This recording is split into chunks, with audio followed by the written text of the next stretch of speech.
Hey everyone, welcome to iOS Hacker. In this video, I will show you how to receive AirDrop files from people who aren't in your contact list.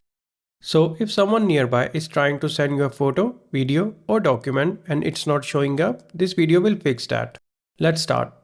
First, swipe down from the top right corner of your iPhone 17 to open the control center. Now press and hold the network section. That's the box showing your Wi-Fi, Bluetooth and airplane icons.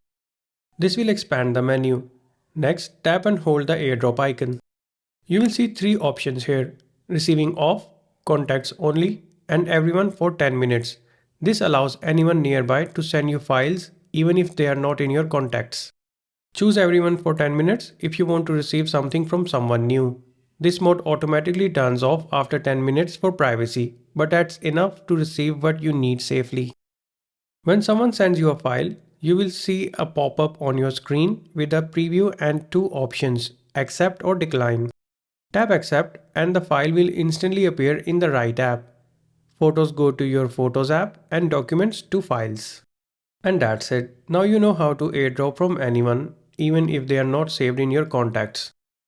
If this video helped you out, don't forget to like, subscribe and turn on notifications for more iPhone 17 tips and tutorials. Thanks for watching.